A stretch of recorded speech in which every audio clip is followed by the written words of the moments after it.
Buenas tardes a todos, bienvenidos. Bienvenidos miembros de la Cámara Federal de Córdoba, doctora Graciela Montes y Abel, Eduardo, presidente de FICACOR, gracias por acompañarnos, el doctor Samuel, el presidente del Tribunal de Disciplina de la provincia de Córdoba, miembros del directorio, colegas, amigos, bienvenidos. La verdad que para este colegio es un orgullo y un placer recibir al doctor Alberto Lugones, quien es camarista federal de San Martín y además tiene la importante función y tarea de ser parte de un órgano fundamental de la división de poderes de nuestro país, órgano creado en la reforma constitucional del año 94, que es el Consejo de Magistratura de la Nación. Así que Alberto, bienvenido. Muchas gracias. Siguiendo en la línea que iniciamos ya hace un tiempo atrás, cuando la conducción que yo tengo el orgullo de encabezar de este colegio decidió participar en las elecciones y que los colegas nos eligieran como conductores de este espacio, dijimos que íbamos a reposicionar el colegio ante la sociedad, ante los abogados, y justamente la participación de Alberto hoy jerarquiza nuestra gestión, porque nos va a dar una visión acabada de la realidad actual de la justicia en nuestro país. Así que Alberto, yo, para no perder más tiempo, te cedo la palabra, nuevamente reiterarte las gracias en nombre del directorio del Colegio de Abogados por tu presencia. Muchas gracias.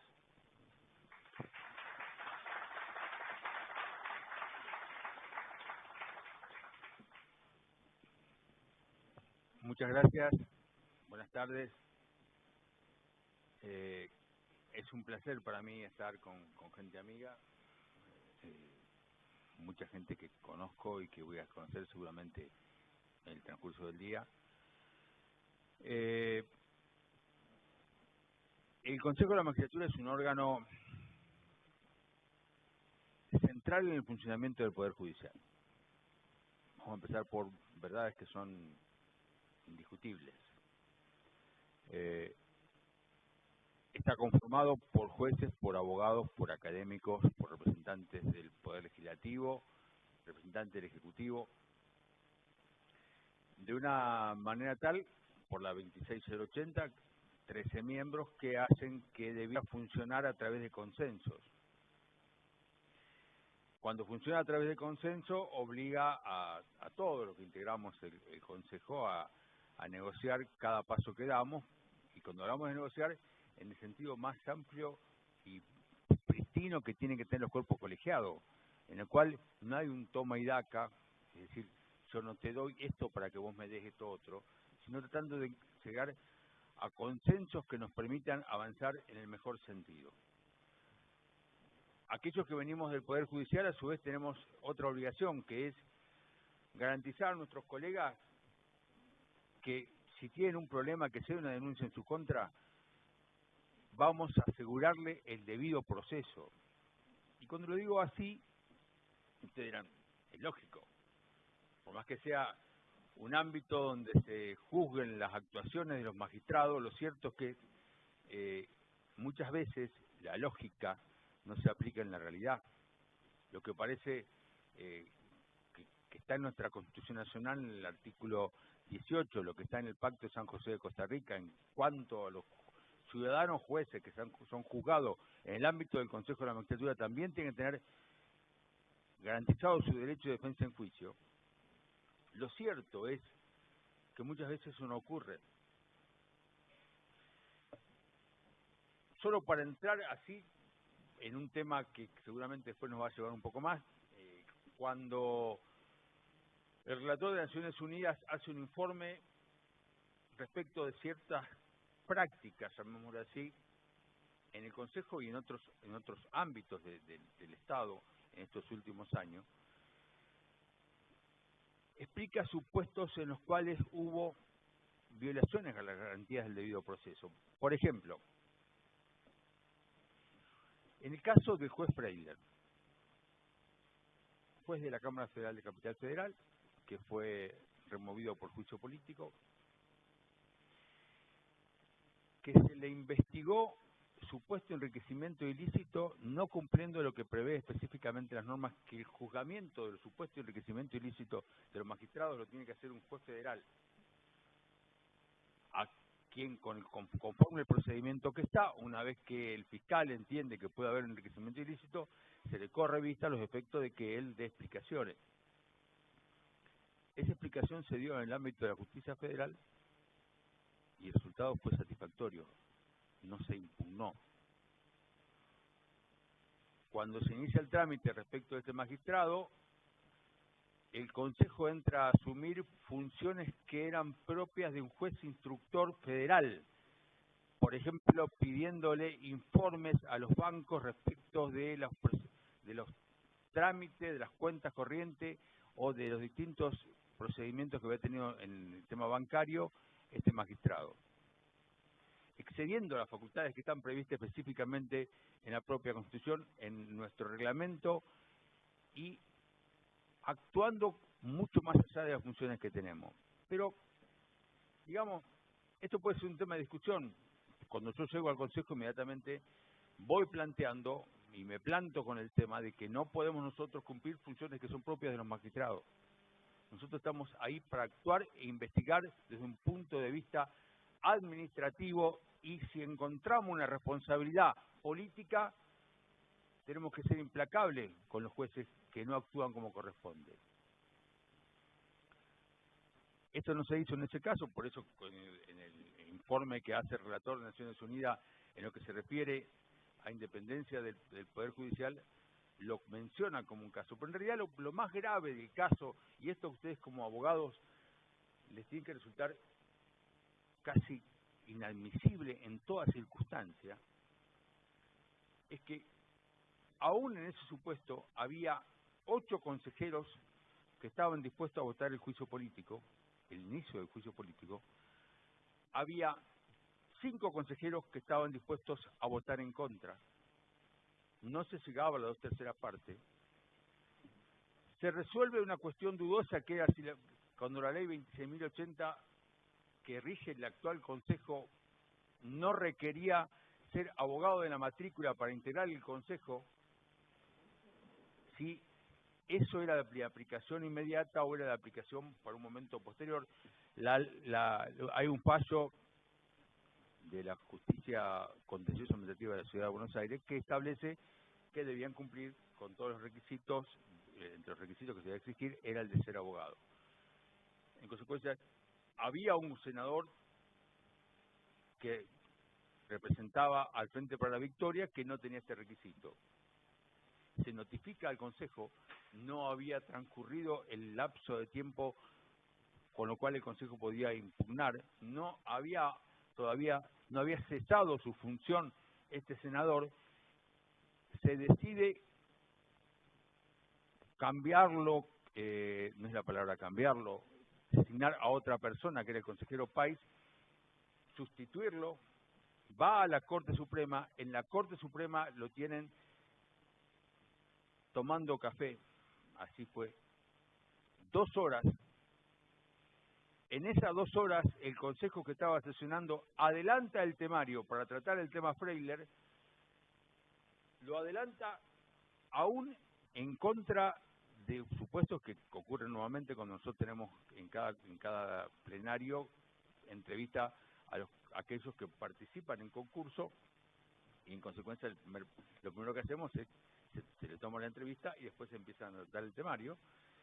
Se adelanta el temario delante de todos los temas que estaban previstos, se vota el 8-4, porque el quinto estaba para jurar, se logra la mayoría de 2/3 para adelantar el temario, se pone a votación el tema y se llega a 2/3. Por eso yo le digo que los jueces tenemos doble obligación.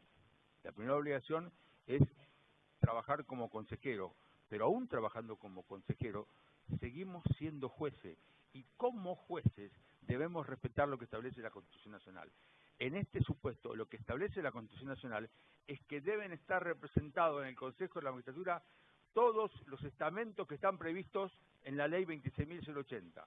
En el momento que se vota por el inicio del juicio político, 2 jueces votan por el inicio del juicio político, no respetando la integración que debiera tener siempre el Consejo de la Magistratura. Y esto es grave, ¿Por qué es grave? Porque mañana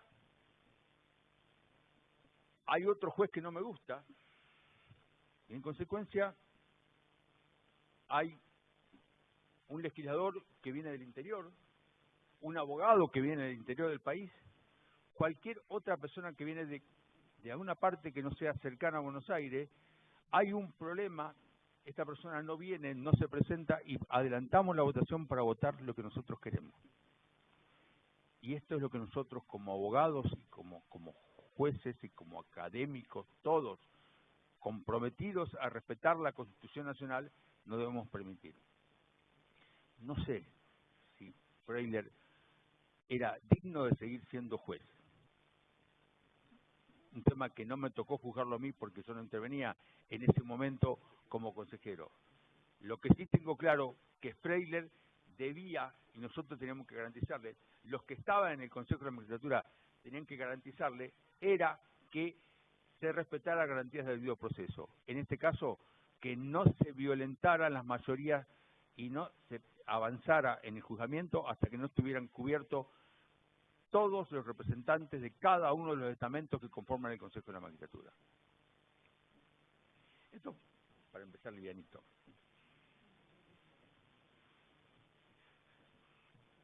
Ahora vamos un poco más a relajarnos.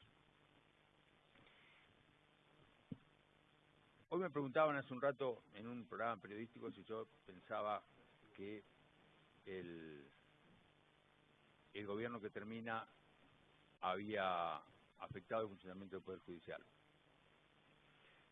Y yo le decía que quizás lo que pasaba, palabras más, palabras menos, es que la expectativa de institucionalidad del gobierno que termina ahora era alta, era importante. Todos pretendíamos que algunas cosas que habían ocurrido en el gobierno anterior no volvieran a ocurrir. Y por lo menos lo que yo pienso es que quizás esto no pasó. Lo que informa el relator de Naciones Unidas son hechos que acontecieron, hechos palpables, existieron, están acreditados, están documentados.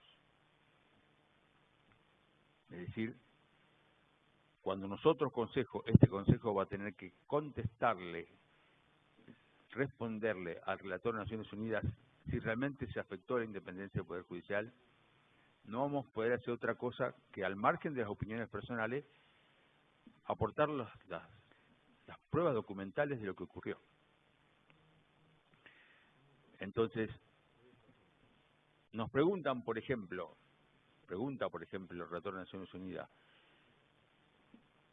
¿qué pasó con los traslados de jueces de distintas jerarquías a otros ámbitos sin respetar lo que establece la Constitución Nacional, que cuando hay una vacante, esa vacante debe ser cubierta por el procedimiento de concurso? ¿Ocurrieron esos traslados? Sí, ocurrieron esos traslados. ¿Era correcto el procedimiento utilizado de pescar dentro de una palangana para elegir a aquellos que eran mis amigos para ponerlos a juzgar los delitos más complejos o de mayor interés para un gobierno determinado? Sí, ocurrió. Se eligieron 2 jueces que eran jueces de tribunales orales, se los designó en la Cámara Federal de Capital Federal, que es la encargada de juzgar todos los funcionarios públicos a nivel nacional. Se respetaron lo que está previsto en cuanto a la antigüedad, se respetó lo que está previsto en cuanto a la competencia, se respetó lo que está previsto en cuanto a la jurisdicción, se respetó la mayoría que está prevista y que la Corte reiteradamente ha dicho de que hay que cumplir con las 2/3 partes de los miembros del Consejo para votar, por ejemplo, la terna de un magistrado para enviarlo al Poder Ejecutivo. ¿Se respetó esto? ¿Pasó por el ámbito del Senado de la Nación, en el caso de que no cumpliera con algunos de los requisitos? Las respuestas siempre son negativas. ¿Y qué es lo que ocurre?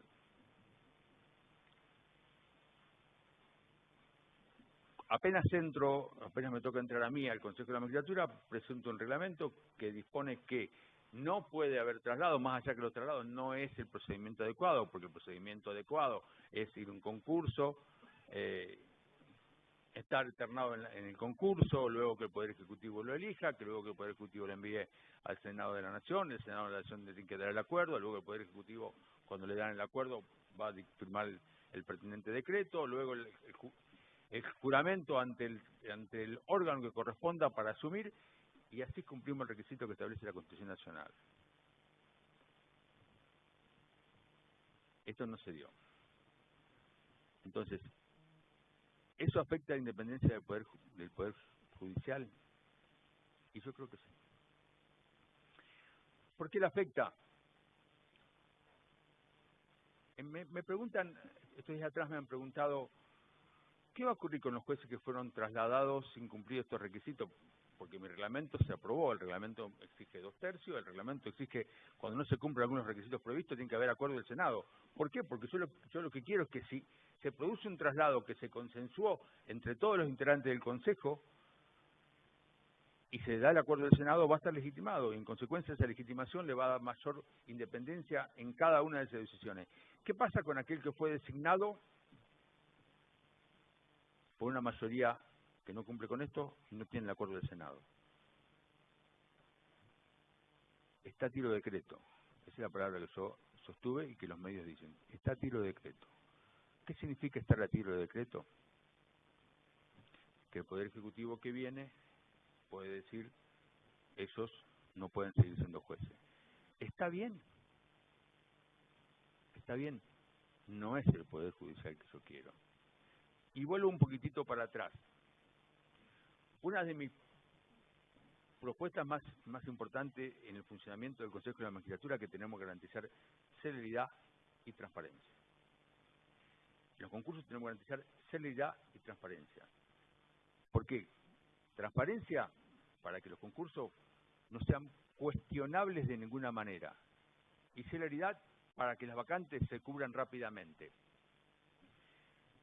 Ese no es el procedimiento que se utilizó acá, porque la decisión fue tomada entre gallo y medianoche. Nosotros, ustedes, todos nosotros, tenemos que tener un Poder Judicial más independiente. Tenemos que garantizarle a los ciudadanos, como defensores de sus derechos, que el ciudadano no va a sufrir ningún tipo de estratagema política que impida que el juez actúe independientemente. Que nosotros tenemos que garantizar que el juez no va a ser afectado de alguna forma en su independencia. Y un juez que está siendo designado de esta manera cuestionable y que luego puede ser separado de la misma forma que se lo designó, con un decreto, ese juez no le da seguridad a aquellos que juzgó hasta ahora, y ante un eventual cambio de gobierno tampoco le da seguridad a los que juzgue a futuro. Y nosotros tenemos que asegurar a los ciudadanos que van a tener la tranquilidad absoluta que el juez va a resolver conforme entiende qué es lo correcto, de acuerdo a su leal saber y entender, aplicando la Constitución Nacional y los tratados internacionales como corresponde. Tan sencillo, tan complejo, pero a veces no lo decimos con todas las letras. El Consejo de la Magistratura es un ámbito, me decía el periodista que me preguntaba eso, bueno, el trabajo es muy duro, y yo le decía, pero es lindo. Es lindo. ¿Cómo no va a ser lindo tener la posibilidad de seleccionar aquellos que van a ser los magistrados que van al día de mañana a asegurar a los ciudadanos que se van a respetar sus derechos? Es muy lindo elegir los que se consideran mejores, aquellos que claramente demuestran que están capacitados, que demuestran que hay idoneidad, que demuestran que tienen ganas de hacer un poder judicial del cual podamos enorgullecernos todos. Ustedes y nosotros, todos tenemos que enorgullecernos de ese poder judicial, porque dé respuesta, la mejor respuesta posible, en el menor tiempo posible, respuesta adecuada en tiempo oportuno. Es lo que dice el Pacto de San José de Costa Rica. ¿Cómo no va a ser lindo cumplir esa función? Es un desafío hermoso, inmenso, pero hermoso. Si uno no está dispuesto a hacer el esfuerzo que eso significa, bueno, déjelo, hay que dejarlo, darle lugar a otro. Otro va a venir con muchas ganas y lo va a hacer, claramente que lo va a hacer. Porque estos desafíos tan importantes nos tienen que llevar el convencimiento de que las cosas las podemos hacer, que podemos hacer que las cosas sean mejor, que podemos hacer un poder judicial mejor. ¿Por qué? Porque en mi caso estoy cumpliendo 40 años, ya cumplí 40 años dentro del Poder Judicial. 40 años. Empecé, como decía un viejo secretario del Fuero Civil, contando por otro en la habilitación civil, que era una oficina donde se hacían los recibos de sueldo. En esa época se contaba la plata y se repartía a los jueces. Después estuve en todos los cargos por concurso. Pasé 16 años como asesor en el Consejo de la Magistratura y después por concurso fui a la Cámara Federal de San Martín. ¿Cómo no voy a querer hacer un poder judicial mejor? Si yo lo viví desde que era un pibe, no tan pibe, pero bueno. Me parece que estos desafíos son hermosos. Y los desafíos, y esto lo hemos hablado mucho con Nacho, el desafío futuro es que los colegios públicos, los colegios de abogados de todo el país, nos hagan ver en qué estamos cerrando, porque en realidad, si nosotros nos ayudan ustedes a ver en qué nos estamos equivocando, claramente vamos a poder actuar mejor, vamos a poder dar mejor respuesta. No alcanza, sino con estar en la burbuja propia del Poder Judicial y no escuchar lo que pasa alrededor.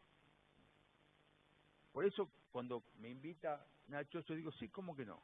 Porque me parece que este es el ámbito en el que ustedes tienen que saber que, más allá que yo represente formalmente porque un grupo de jueces decidió que era quien lo podía representar, porque este es otro tema. Yo no entro al consejo porque me pusiera el dedo a un partido político. Yo no le debo el cargo a un partido político, a ningún partido político. Le debo el cargo, creo que tengo 3 acá, de algunos de los que me votaron, que consideraron que podía ser la persona que los podía representar. Y esto no tiene para mí precio, porque sé que le tengo que rendir cuenta a ellos. Yo tengo como práctica todos los días, porque sigo trabajando en la Cámara, solamente me tomé licencia un día en la semana, consultar con mis colegas si a veces las decisiones que tomo son correctas, porque por ahí uno también se mete en la enjambre de la política y no termina entendiendo que lo que está haciendo es incorrecto o que no es la mejor forma de hacerlo. Y me parece que ustedes también tienen que ser quienes lleguen a nosotros de la forma de plantearnos en qué estamos actuando bien y en qué nos estamos equivocando. El informe del relator plantea varias cuestiones más. Y si alguno me puso a seguir en algún momento, habrá encontrado que yo salí en todos los medios a defender la libertad de que el juez federal de Dolores investigara libremente. Salí a defenderlo, porque a mí no me gusta que el presidente de la Nación diga a ese juez hay que echarlo. Porque a mí no me manda el presidente de la Nación como consejero del Consejo de la Magistratura. A mí me manda la Constitución Nacional y el Tratado Internacional de Derechos Humanos y las leyes que fijan lo que es las causales de remoción. No va el dedo del presidente de la Nación, ni de un diputado, ni de un senador, ni de mis propios colegas decirme votá en este sentido. Porque el día que sienta que me van a decir que tengo que votar en este sentido, también me tengo que ir. Porque decía el doctor Luis María Bunge Campo, respecto a otro tema, que si los jueces pueden ser presionados. El juez tiene que tener cuero duro para soportar lo que haya que soportar. Y el día que no pueda soportar lo que hay que soportar, y será un momento de decir, bueno, ya está, me voy, me jubilo, me dedico a otra cosa, pongo un kiosco, y en el Consejo lo mismo. El día que el llamado de un presidente, de un senador o de un diputado o de un operador político pretenda decidir qué es lo que tenemos que hacer, tenemos que irnos. Tenemos que irnos, porque en realidad nosotros tenemos que responder a la sociedad que nos paga el sueldo, a los colegas que nos votaron y a los colegas que están acá, como están ustedes, que también tienen derecho a decirnos lo que se debiera hacer para que el Poder Judicial sea mejor.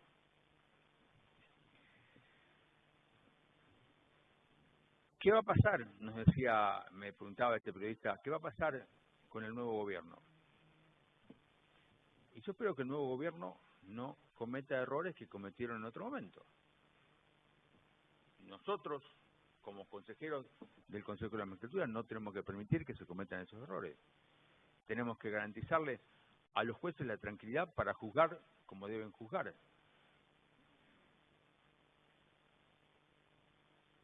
Por una cuestión, ahora algunos dicen que formación política tienen y ya no saben dónde está.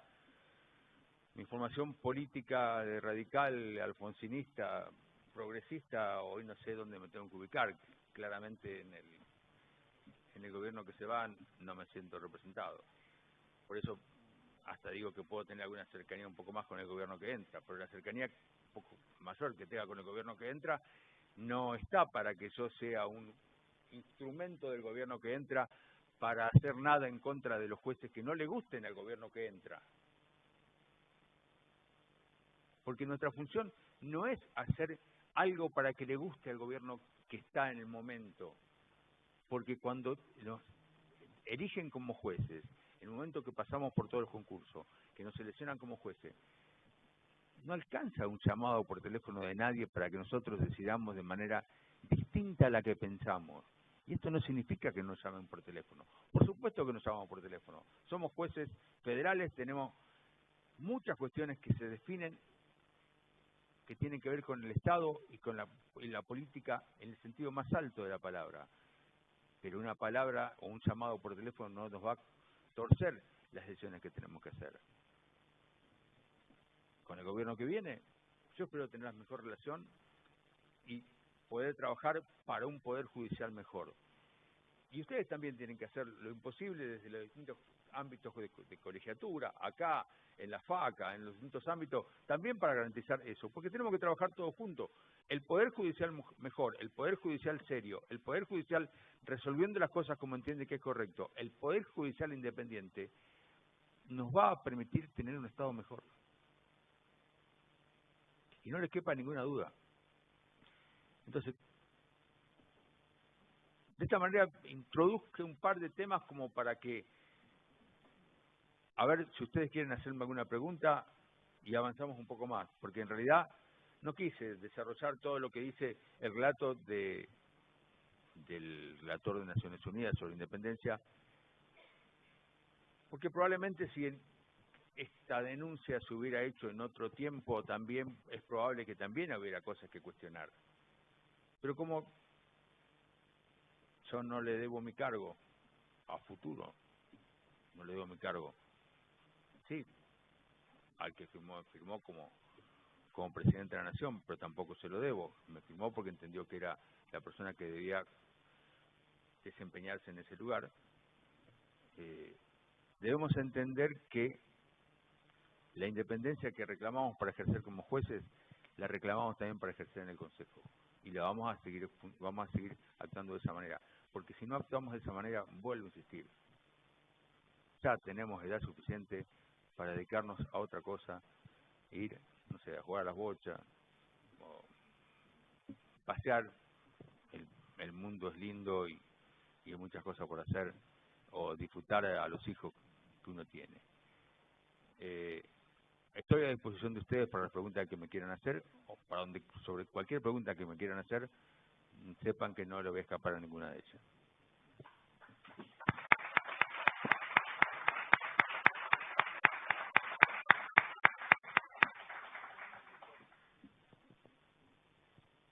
Ahí te traen el micrófono, a ver.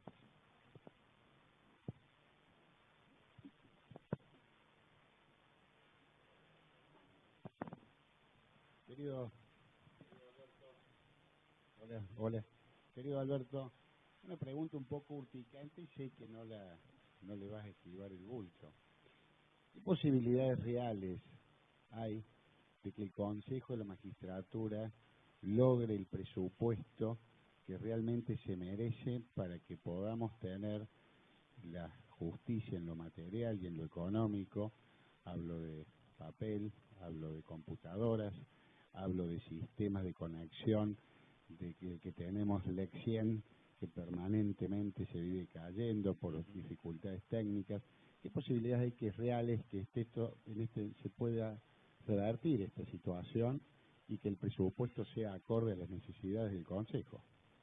Sentarnos a negociar con el partido político que está administrando en este momento el presupuesto a nivel nacional y reclamar los fondos necesarios, incluso también sentarnos a trabajar con la Corte, no digo para unificar el presupuesto, pero sí que la Corte también nos ayude en lo que sería lo necesario para hacer yo tengo la idea de un plan de 3 años de trabajo en el cual vayamos a resolver los temas más urgentes de inmediato. Para eso decretamos la emergencia judicial, hacer un plan de mediano plazo para obras como por ejemplo lo que está planteando del tema de informática, que también para eso ya hemos hecho un acuerdo con la Universidad de Ingeniería, la Facultad de Ingeniería de la Universidad de Buenos Aires, para que nos haga un análisis del sistema, a ver si el sistema puede ser modificable o hay que tirarlo directamente, buscar un sistema nuevo, y un plan a largo plazo para construir los edificios que necesitan en todo el país, que buscaremos la forma, tengo en mente alguna de ellas, que se puede hacer. Hay empresas que trabajan con planes que se llave en mano, un plan que permita hacer un poder judicial en el cual las personas que tocan trabajar ahí no estén hacinados como ocurre en algunas partes, y en realidad para que los abogados y los ciudadanos que van a esos lugares no sientan que están entrando a un lugar que es paupérrimo, como ocurre en muchas partes. Y la Justicia de Córdoba tiene una linda cámara, por suerte bastante bien, padece el tema del aire acondicionado, padece el tema de que ya queda chico porque falta el lugar para el tercer tribunal de juicio que está convocado, están que designados los jueces y también no se logró habilitarlo. Hay una posibilidad de habilitarlo que ya le sugerí, estaba conversando con la doctora Montesi, que yo le sugerí al presidente actual del Consejo. No se avanzó sobre eso, pero en una gestión que empieza a partir del 10 de diciembre, que no sé quién presidirá, pero bueno, alguno de los 7 que estamos en más cercanía al gobierno que viene será, y trabajaremos en pos de resolver esos temas de una vez por siempre. Yo le quiero hacer una pregunta, estimado doctor, referida esencialmente a la representación de la abogacía en lo que es la integración del Consejo de la Magistratura de la Nación. Y si realmente usted ve con buenos ojos la posibilidad de reforma de la ley de integración del Consejo, de llevar nuevamente la cantidad de miembros a 20, y que implicaría un aumento también de la representación de abogados del interior, como así también de la capital federal. Yo estoy convencido de que tiene que modificarse la ley. Esta ley con 13 miembros no me gusta cómo funcionó. Se facilita la posibilidad de que, a ver, vamos a ser claros, para 2/3 de 20 se requieren 14, 13, sí, 14. El oficialismo, cualquiera sea él, en 20, conforme los números que yo siempre he manejado, tienen 9, no más que eso. Con lo cual, es bastante difícil que si no hay motivo no se avance, por ejemplo, en un juicio político respecto a un magistrado para llegar a esos 14. El Consejo de la Magistratura actual tiene 13 miembros, de los cuales, entre propios del oficialismo y aliados, se llega a 7. Está a 2 votos, 2 consejeros, para conseguir el inicio del proceso de remoción de un magistrado, a 2 votos. Lo cual me parece que es más complejo. La representación que tiene la 2680, a mi gusto, nos deja en minoría a nosotros y a ustedes. A nosotros nos queda nada más que 3 representantes. A ustedes le queda 2. No entiendo por qué se hizo en ese momento esa reducción. Los académicos, de 2 que había, quedó 1 para el 26080. La Constitución Nacional dice representantes del ámbito académico. Uno no es plural, no sé, es algo que pensemos que se confundieron los constituyentes cuando pusieron una S, era barra S, representante barra representante. Por estos motivos y muchos más que me tocó ver a mí estando en el Consejo de la Magistratura, no me cabe ninguna duda que hay que ir por una reforma, y me parece que aquello de 20 miembros es positivo. Y si hay más representación del interior, es bueno, fundamentalmente por los abogados. Porque hoy tenemos un representante de Capital Federal y el otro, no voy a decir que fue puesto por alguien, pero bueno, no importa, fue puesto por alguien de Capital Federal y eligieron una abogada de Provincia de Buenos Aires. Y también le hago la crítica respecto del Poder Judicial. El Poder Judicial, los 3 representantes, uno de la Capital Federal y los otros 2, cosa extrañísima, somos de la jurisdicción de San Martín. Entonces, no hay representantes del interior. Y por más que nosotros nos sentimos del interior, claramente no es lo mismo interior San Martín o La Plata, que es el